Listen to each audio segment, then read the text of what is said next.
3월 22일 오전 11시 24분경에 경북 의성군 안평면 야산에서 산불이 발생했습니다. 산불의 원인은 성묘객의 실화로 알려져 있습니다. 성묘객이 묘지 주변을 정리하던 중 라이터를 사용했고 건조한 날씨와 강한 바람으로 순식간에 불이 번졌습니다. 이에 놀란 성묘객이 직접 119에 신고했죠. 야산 정상에서 시작된 불은 빠르게 주변에 산림으로 번졌으며 강풍을 타고 번진 산불은 인근의 안동, 청송, 영양, 영덕까지 확대되었습니다.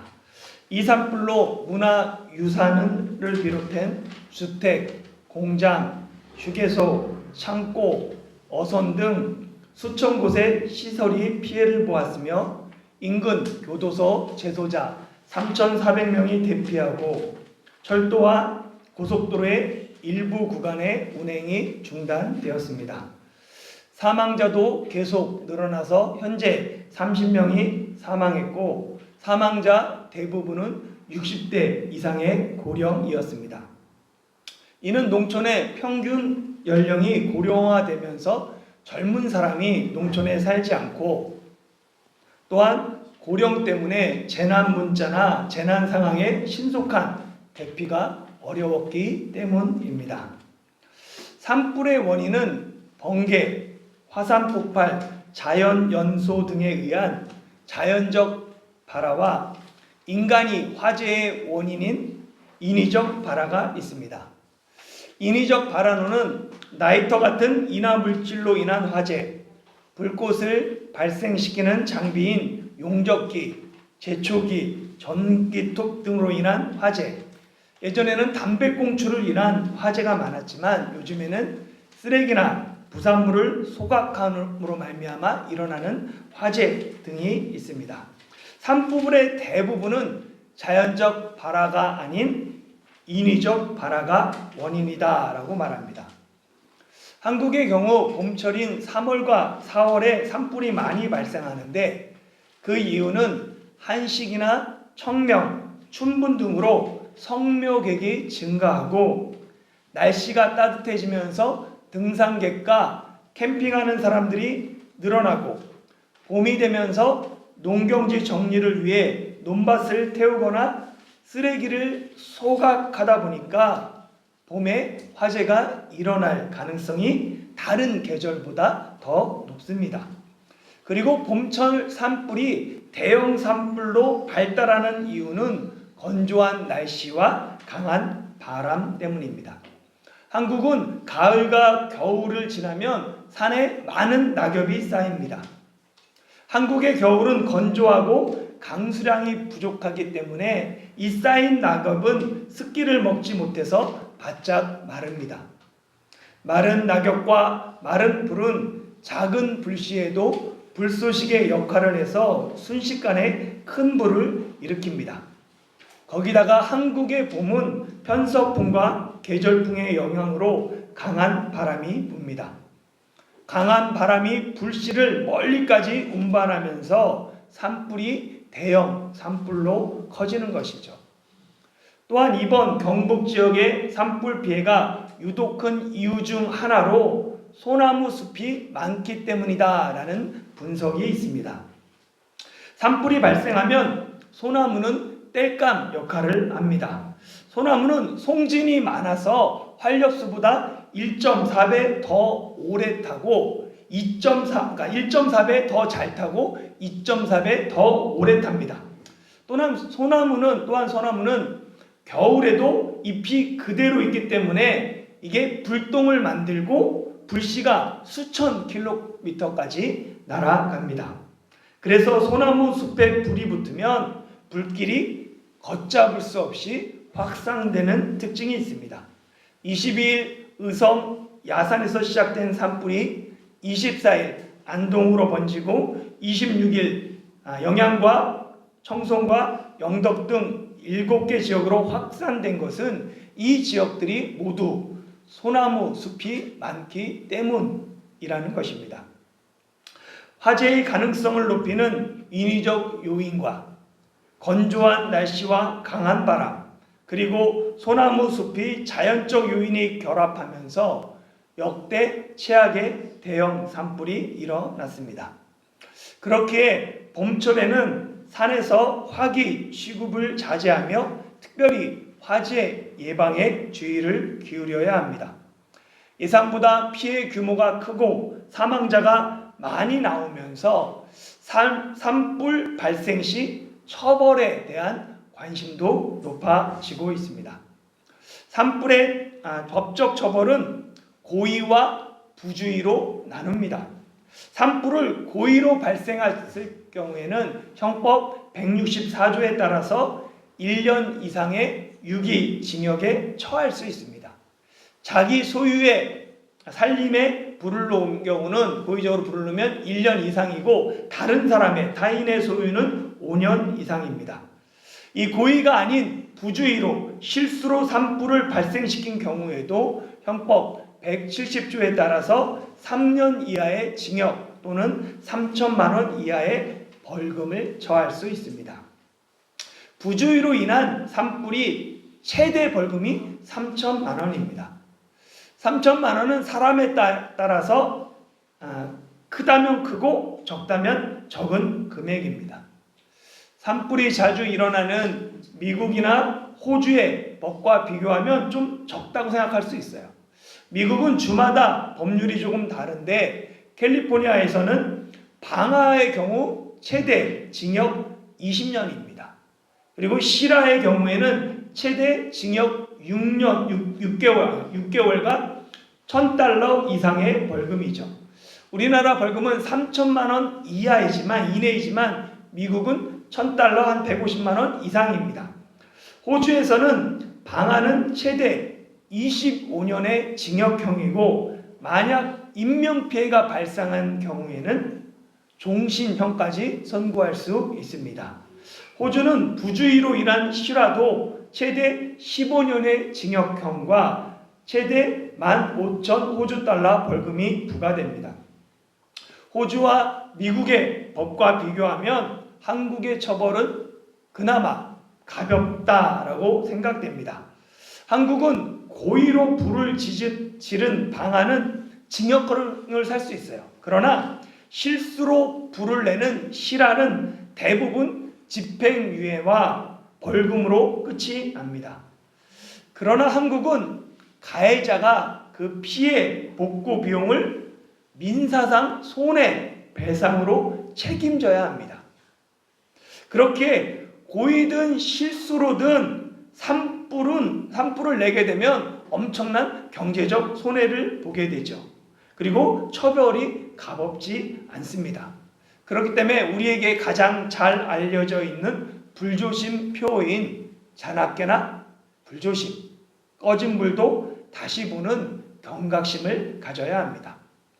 율법에도 이 불에 관한 배상법이 존재합니다. 6절에 보면 이렇게 되어 있어요. 같이 한번 읽어볼까요? 시작. 불이 나서 낯가리나 거두지 못한 곡식이나 밭을 때우면 불노자가 반드시 배상할지니라. 아멘. 우리나라의 민속 전통 놀이 중에 쥐불놀이가 있습니다.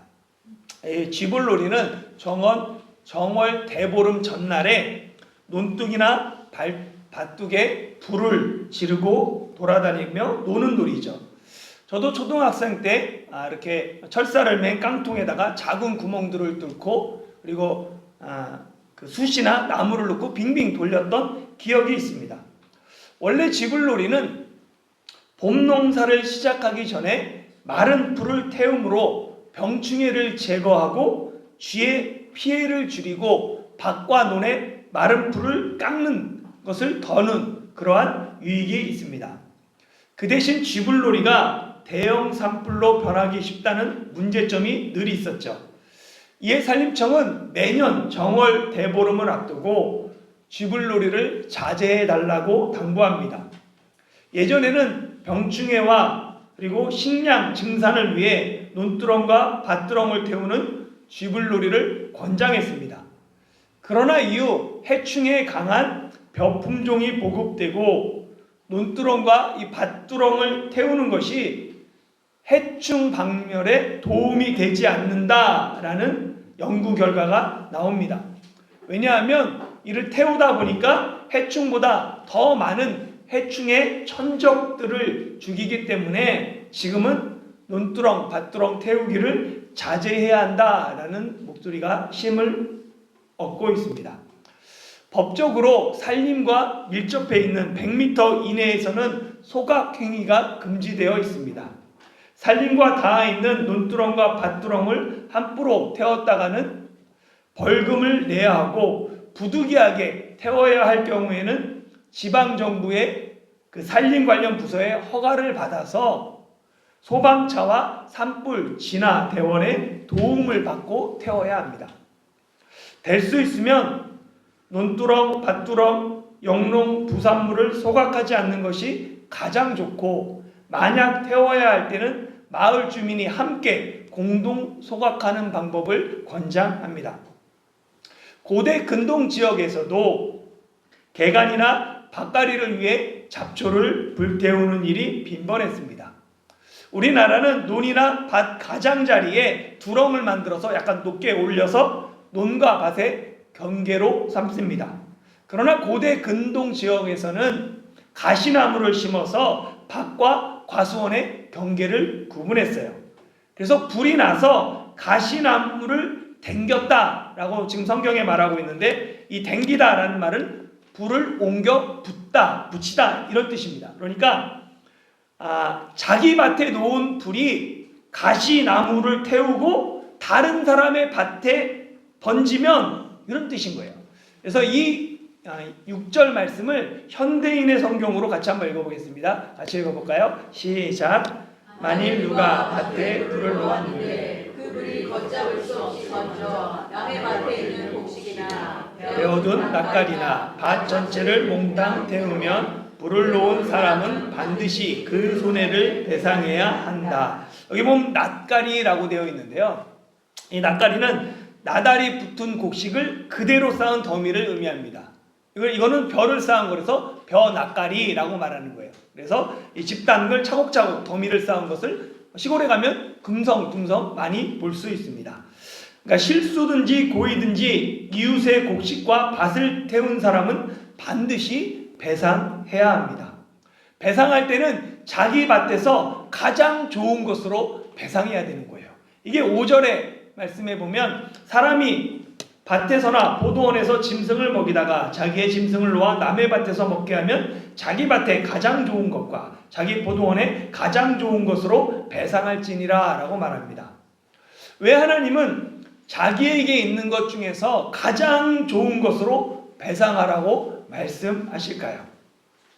가해자가 자기 밭에서 가장 좋은 것으로 배상함으로 고의든지 실수든지 자기 잘못을 깊이 깨닫고 반성하기 위함이고, 또한 피해자가 입은 손해로 인해서 불만이 생기는 것을 막기 위함입니다. 가해자가 자신의 가장 좋은 것으로 피해자에게 배상하는 것은 요즘 새롭게 유행하는 신조어로 말하면 금융치료이죠. 금융치료는 두 가지 의미가 있는데, 하나는 돈으로 마음의 상처나 스트레스나 우울함을 치료한다라는 뜻이 있고, 두 번째는 위자료나 벌금으로 개인이나 기업의 잘못에 대한 책임을 묻는다는 뜻이 있습니다. 그러니까 가장 좋은 것을 배상함으로 가해자는 책임에 대해서 금융치료를 하게 하고, 피해자는 가장 좋은 것으로 금융치료를 받게 하는 것이죠. 이렇게 보면 율법은 두리뭉실하고 피상적인 배상이 아닌 현실적이고 구체적인 배상을 명령합니다. 물론 우리가 일상에서 경험하는 모든 상황을 율법이 다루고 있지는 않습니다. 그러나 율법은 하나님의 백성이 어떻게 살아야 하는지에 관한 원칙을 알려줍니다. 율법이 우리에게 가르쳐주는 삶의 원칙은 십계명으로 대표되는 하나님 사랑과 이웃 사랑입니다.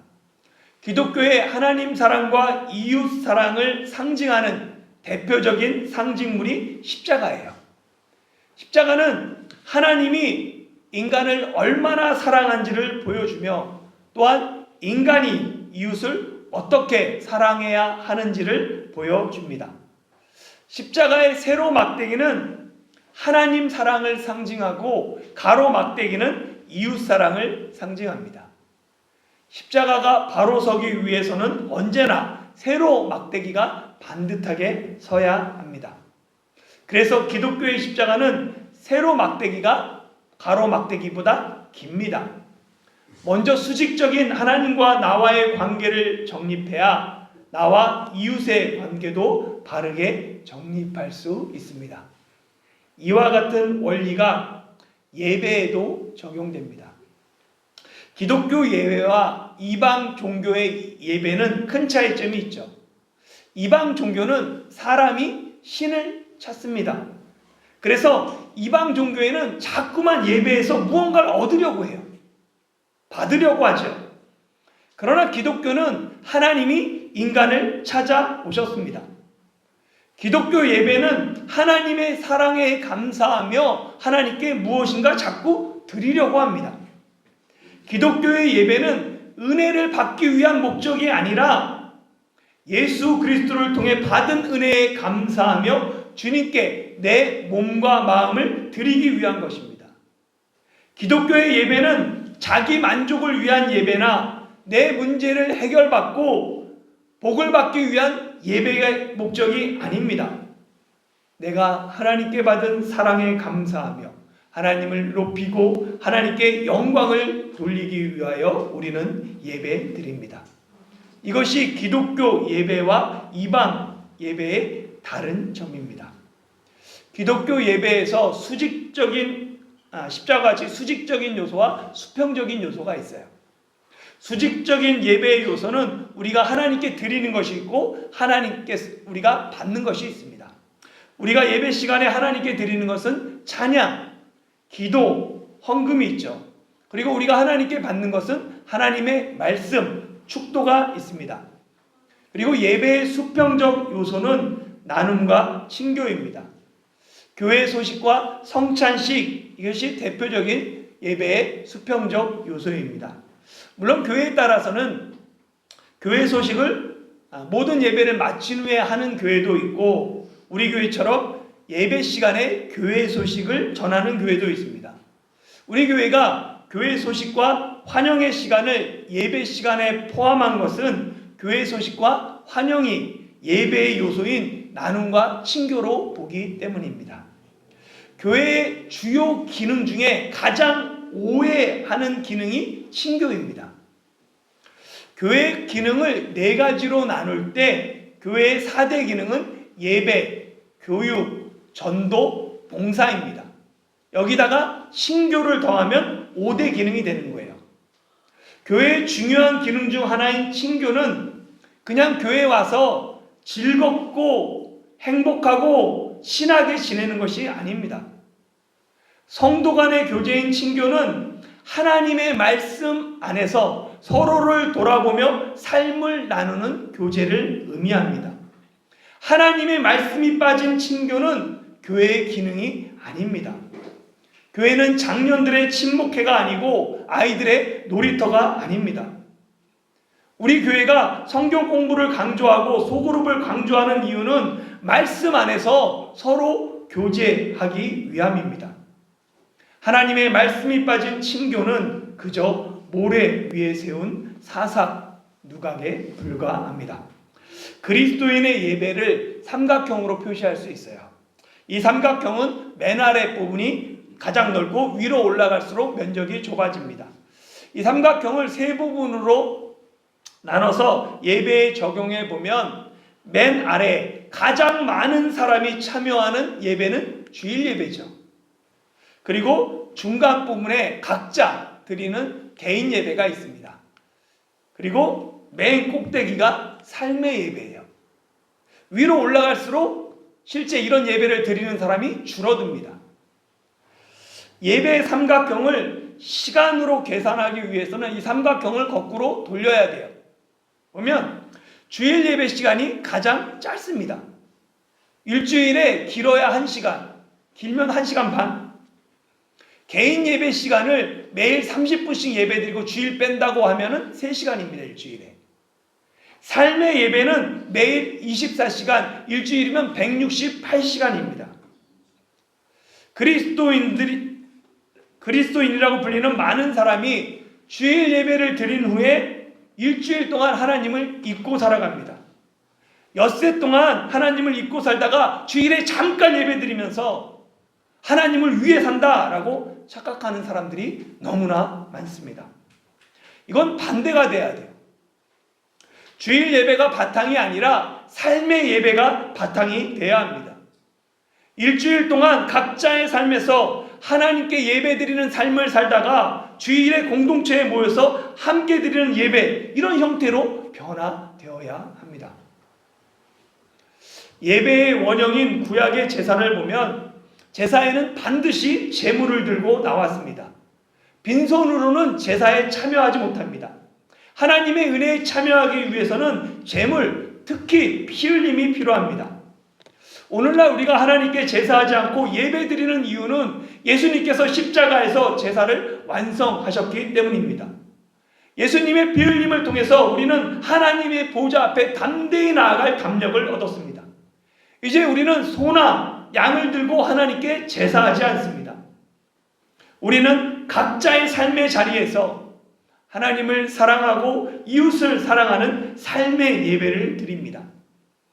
우리가 하나님께 드려야 할 영적 예배는 우리 몸을 하나님이 기뻐하시는 거룩한 산제물로 드리는 삶의 예배입니다. 삶의 예배의 핵심이 하나님 사랑과 이웃 사랑입니다. 이 하나님 사랑과 이웃 사랑이 배상의 정신에도 그대로 들어가 있습니다. 출애굽기 21장 18절부터 32절은 배상법 중에서 다른 사람에게 몸에 상처를 낸 상해에 관한 말씀입니다. 보면은 사람이 서로 싸우다가 상대를 다치게 했을 때, 또는 임신한 여인을 쳐서 낙태했을 때 어떻게 배상할 것인가, 사람이 종의 몸을 상하게 했을 때, 또는 소가 사람을 받아 죽이거나 사람이 판 웅덩이에 가축이 빠진 경우 이를 어떻게 보상할 것인가 등에 관한 다양한 율법이 기록되어 있습니다. 이 배상에 관한 율법은 두 가지 특징이 있어요. 첫째는 뭐냐면 결과보다 동기를 중시합니다. 한 예로 종을 상하게 했을 때를 비교해 보겠습니다. 출애굽기 22장 20절과 21절에 보면 사람이 매로 그 남종이나 여종을 쳐서 당장에 죽으면 반드시 형벌을 받으려니와 그가 하루나 이틀을 연명하면 형벌을 명하리니 이는 상전의 재산입니다. 26절과 27절에 보면 사람이 그 남종의 한 눈이나 여종의 한 눈을 쳐서 상하게 하면 그 눈에 대한 보상으로 그를 놓아줄 것이며 그 남종의 이나 여종의 이를 쳐서 빠뜨리면 그 이에 대한 보상으로 그를 놓아줄지니라. 제가 21장입니다. 잘못 썼네요. 보면 둘 다 사람이 종을 쳐서 상해를 입혀요. 똑같습니다.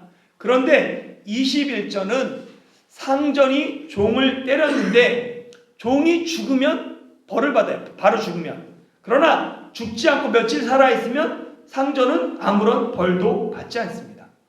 이와 달리 26절과 27절은 사람이 종을 쳐서 상하게 하면 보상으로 종을 놓아줘야 합니다. 왜 종이 똑같이 상해를 입었는데 그 결과가 다를까요? 종이 상전을 때린 동기가 다르기 때문입니다. 20절에 보면 매로 칩니다. 매는 종을 훈계하기 위한 목적이에요. 그렇기 때문에 종이 훈계하다가 당장에 죽으면 상전의 잘못이지만 며칠이라도 살아있으면 상전은 형벌을 받지 않습니다. 그러나 26절과 27절은 훈계하기 위한 목적이 아닙니다. 상전이 종을 이유 없이 폭행해서 상해를 입힌 경우입니다. 폭행에 의한 상해는 보상으로 종을 놓아 주어야 합니다. 하나님이 결과보다 동기를 중시하기 때문입니다. 또한 율법에 보면 둘째, 이 생명을 존중합니다. 상해 배상법의 근본 정신은 생명 존중에 있습니다. 소가 사람을 받아 죽인 경우를 예로 들어보겠습니다. 소가 사람을 받아 죽이면 그 책임은 소에게 있어요. 그래서 그 소는 반드시 돌로 쳐 죽여야 합니다. 그런데 소가 원래 받는 버릇이 있어요. 그런데 소 임자가 그 소를 단속하지 않고 그 소가 사람을 받아서 죽이면 소도 죽이고 소 임자도 죽여야 합니다. 왜냐하면 소 임자가 이웃의 생명을 보호하는 책임을 다하지 않았기 때문입니다. 하나님이 원하시는 생명 존중은 소극적으로 이웃의 생명을 해하지 않는 것이 아니라 적극적으로 이웃의 생명을 보호하는 것입니다. 누가복음 10장에서 어떤 사람이 예루살렘에서 여리고로 내려가다가 강도를 만나 거의 죽게 되었어요. 한 제사장이 그를 보고 피하여 지나가고 한 레위인도 그를 보고 피하여 지나갔습니다. 왜 하나님을 섬기는 제사장과 레위인이 강도를 만나 사경을 헤매는 사람을 보고 그냥 지나갔습니까? 그들은 누구보다도 하나님을 사랑한다고 하면서도 하나님 사랑을 이웃 사랑으로 연결하지 못했기 때문입니다. 하나님 사랑은 언제나 이웃을 향한 생명 존중과 약자를 향한 보호로 이어져야 합니다. 그래서 20절에서부터 27절이 그런 내용을 담고 있어요. 같이 한번 읽어볼까요? 시작. 여호와 외에 다른 신에게 제사를 드리는 자는 멸할지니라. 너는 이방 나그네를 압제하지 말며 그들을 학대하지 말라. 너희도 애굽 땅에서 나그네이었습니다. 여기 보면 20절에서 여호와 외에는 다른 신에게 제사를 드리는 자를 멸해하라 라고 말해요. 왜 멸해야 합니까? 너는 나 외에 다른 신을 내게 두지 말라. 하나님 사랑 때문이에요. 그 하나님의 사랑이 21절부터 27절까지 약자를 위한 이웃사랑으로 펼쳐집니다. 22절부터 읽어볼까요? 시작. 너는 과부와 고아를 해롭게 하지 말라. 내가 만일 그들을 해롭게 함으로 그들이 내게 부르짖으면 내가 반드시 그 부르짖음을 들으리라. 나의 노가 맹렬함으로 내가 칼로 그들을 죽이리니 그들의 아내는 과부가 되고 너희 자녀는 고아가 되리라. 내가 만일 너와 함께한 내 백성 중에서 가난한 자에게 돈을 부어주면 너는 그에게 채권자같이 하지 말며 이자를 받지 말 것이며 내가 만일 이웃의 옷을 전당 잡거든 해가 지기 전에 그에게 돌려보내라. 그것이 유일한 옷이라. 그것이 그의 알목을 가릴 옷인즉 그가 무엇을 입고 자겠느냐. 그가 내게 부르짖으면 내가 들으니 나는 자비로운 자임이니라. 아멘. 이방 나그네라도 압제하지 말며 그들을 학대하지 말라. 과부와 고아를 해롭게 하지 말라. 가난한 자에게 돈을 구워주면 너는 이자를 받지 말고 이웃의 옷을 전당 잡거든 해가 지기 전에 그에게 돌려보내라. 하나님의 사랑이 이웃사랑으로 이어져야 합니다. 사랑하는 성도 여러분, 왜 하나님의 사랑이 이웃사랑으로 이어져야 합니까? 27절 말씀처럼 하나님이 자비로운 분이시기 때문입니다. 하나님이 자비로우시기에 하나님이 주신 율법의 근본 정신도 자비입니다. 예수님은 너희 아버지의 자비로우심 같이 너희도 자비로운 자가 되라고 말씀하셨습니다. 하나님의 자비하심을 따라 생명을 존중하며 약자에게 자비를 베푸는 사순절 그리고 저와 여러분이 되시길 예수님의 이름으로 축원합니다.